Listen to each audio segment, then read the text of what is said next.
No, darling, it's princess. Word. You're too androgynous to be princess. You're too androgynous. You could do both. And that's when she called me. She called me princess. 1979. 16 years old. And I was with Willie. It was me, Willie Ninja, and a couple other kids. We were all hanging out together. They said, all right, honey. That's your gay mother now. Ooh, yeah. Tony. Tony. I was like, and you know, I've been around her, hung around her, and to hang around her, you know, I saw her do her little thing, her little crafting. She used to always mop labels. Ooh. Yeah, it's funny. It's common in the ballroom culture, though, you know. Yeah, I know. But as I saw that, I was petrified. I went with her we went to Burnham Goodman. She went to the counter. She bought one item, a perfume, and she had a can. Remember the metal tin garbage cans that you would have in your dorm, your dorm room or your bedroom? Yes. She would put that inside the shopping bag and put a lot of other things inside of it, like she's been shopping. Ooh. That tin, metal, whatever that is, copper, it would like block the alarm from ringing. So she would take the bag and push it under the clothes, in between the clothes, and take all the other garments off the hanger and just throw it into the bag and walk out. And it would never ring. Ooh, she knew the dirt, Yeah, mama. honey, return it. She used to go to Bird Equipment. She used to go to Mammoth Satin.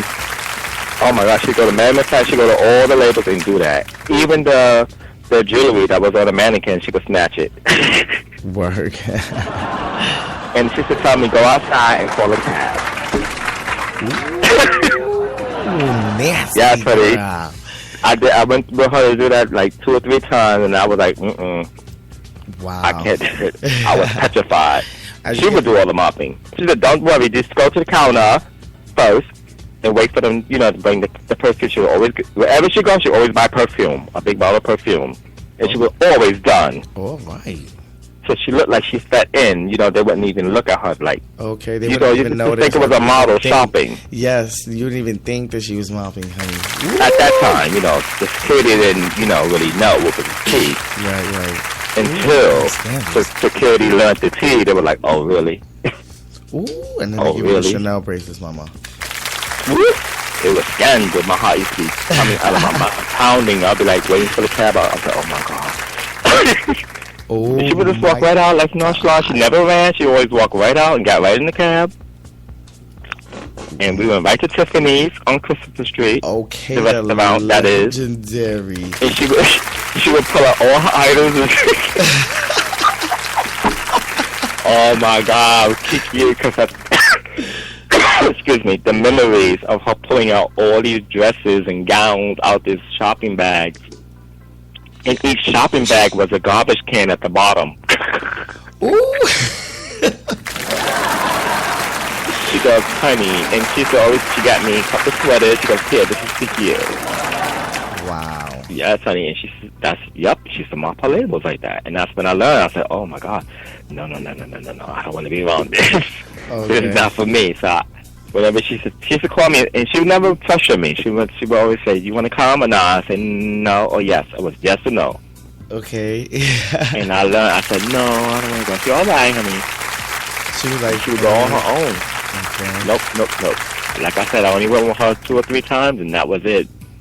3 strikes, you're out, honey. I said, no, that's not for me. Oh, thanks God, honey, that you got out of that. Yes, honey, and thanks No, to all the darling, I did children not. who are keeping away from trouble out there in the Ballsy community. No shade, bro. Tell us a little bit about, when you walked in Vogue for Gianfranco Ferrer. Gianfranco Ferrer in Europe. I was handpicked out by my friend, which was Gianfranco Ferrer's boyfriend at the time, the creative director. Then I met them when I was in Milan, Italy. Ooh. And he said they were going to have a show coming up soon. Bogus for his show. He said, well, there only have to be 3. The amazing. It's supposed to be me, Adrian, and Jose. Oh. So, however, the situation worked out. It came out to be me and Adrian. But it was really nice. It was an amazing experience that I will never, ever forget.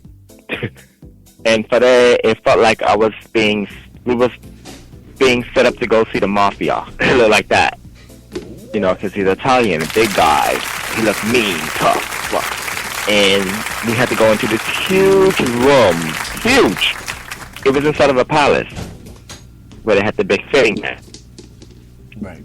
And he was all the way at the end. He was all the way at the end of the room we had to go in. He was sitting there, and it had like all these like 5 ladies in white smocks, the dresses, Right. the dress you and fit you, and we were like, as we were walking up, as closer, we kept getting closer and closer, and the more bigger that he got. Ooh. He was a big guy. He was a big guy, but a talented, amazing master at his craft of what he does, you know, fashion, his cuts and his clothing, couture, and ready-to-wear. Even his ready-to-wear looks like couture. Wow. Gianni Fonco Perez. Sounds And so we got there, he was like, hello. But he had like a really, like, you know, raspy voice. I'm telling you, it was like going to see The Godfather. It was like that. And I was gagging. I was just inside. I was gagging, but I wasn't showing it on my outer look. I was just looking at him. Oh yeah, honey, what's going on? We here, yeah. So you know, thank you for having us. But I was gagging inside. I was like, damn, he's big. I was like, damn, he's big. He looked like he was down, honey. I was like, oh my God, Adrian. I was like, girl, are we here with The Godfather? What's going on? But it was over. They treated us like amazing. All these models came. Everybody came for the fitting. He told us to. He said, "You two guys, you stick around. I want you to stay." Because after they fitted us, we thought we had to go back to the hotel and get ready for the show or whatever, and rest up. He said, "No, you guys can stay and hang out, honey." We stayed and hung out, honey. We tried on every motherfucking garment up in that bitch. Oh my God. He said, "Oh, I'll give you option if you want to change your mind. If you want to wear that, you don't have to wear it. Whatever you feel that you want to be comfortable in." I was like, "What?"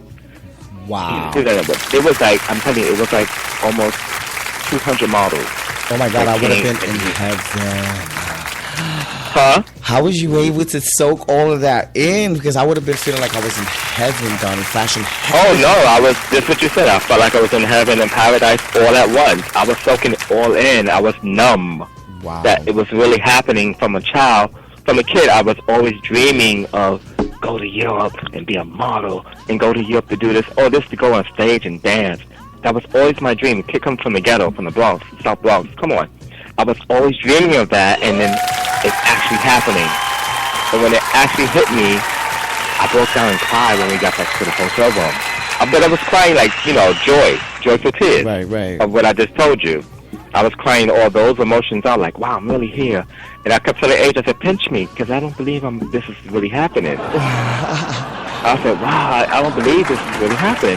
Because Adrian had the experience before I did. He had the chance to go to Paris and be a model for Kay Mugler and Jean-Paul Gaultier and Masura.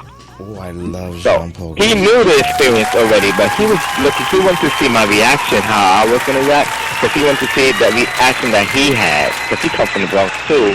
We came from the ghetto, we know. So this to really be happening, we're like, okay, anything's possible now. I can really dream. I can really dream bigger than this. That's how I felt after that. I felt like, boom. But before that happened, I was already in Japan. I was already in Japan. Wow. I did a show for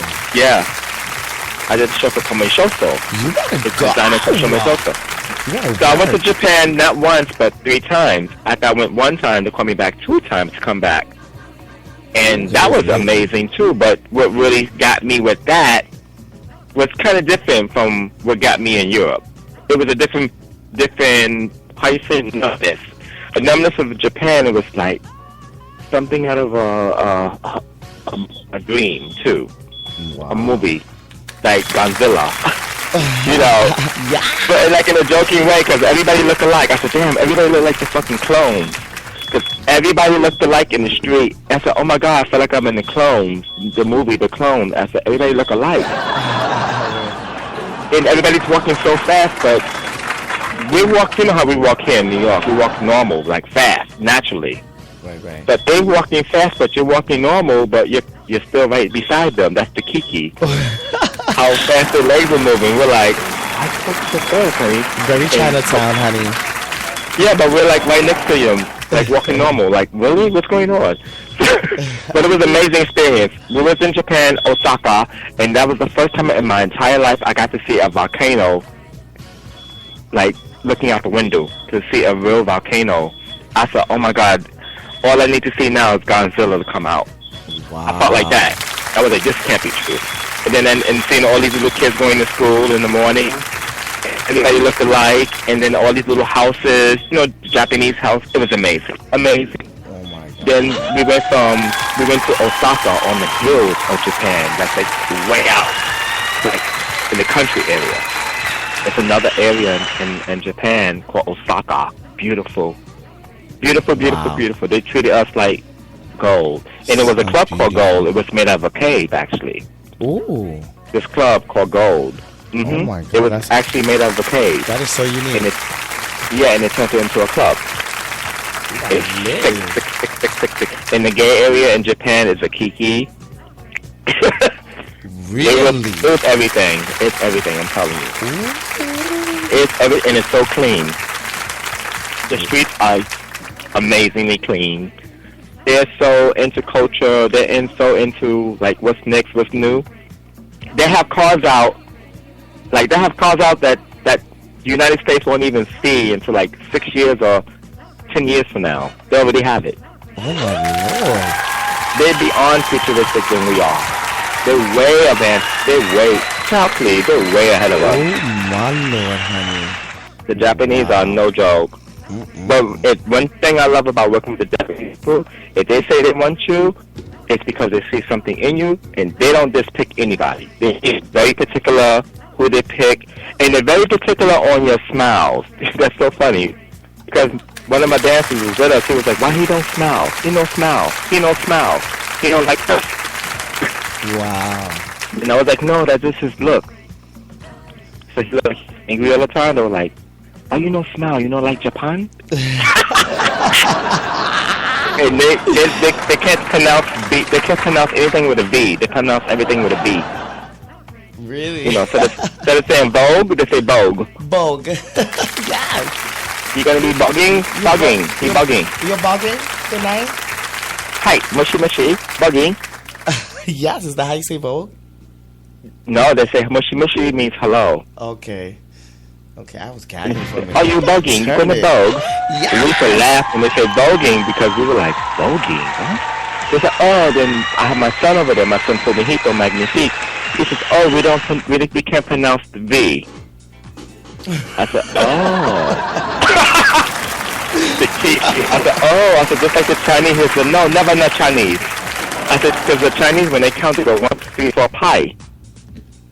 They don't say 5. They say pi, like a P. Pie. 1, 2, 3, 4, pi. I was like, oh, good. Yes. So, but anyway, I was too bad. I'm a cheeky. But anyway, ask me anything else. Oh my God. Well, you know what? Let's go back into the ballroom scene era, right? Let's talk about a little bit about your inspirations in ballroom scene. Who were your inspirations back in the ballroom? Back in your days in the ballroom? My inspiration, oh my God. Who I should really live? I should live for Ira Ebony. Word. Even though he's from the 80s, I live for Ira. You know what I love about Ira? I have a lot of them. Ira was one of my favorites that I love voguing with and watching. He would vogue, you know, selling the face, and his regular vogue coming down the stairs, and the way how he used to place his hands, and his hands would always go from his hands out to his shoulders, out to the shoulder. That was his trademark. He was always coming down the stairs, boom, boom, boom, hand to shoulder, and then to face. When he sold the face, he sold the face. Word. And oh my God, Jerome Pendarvis was old way, Pop the Fist, and he was new way also, but really new way. Jerome Pendarvis used to eat it, which he was also a magnifique. Jerome Pendarvis. Yes, honey. Pendarvis. Oh my God, and Lance Adonis was one of my favorites also. Lance Adonis. Oh my God. There's Lance Adonis, of course, Willie Ninja.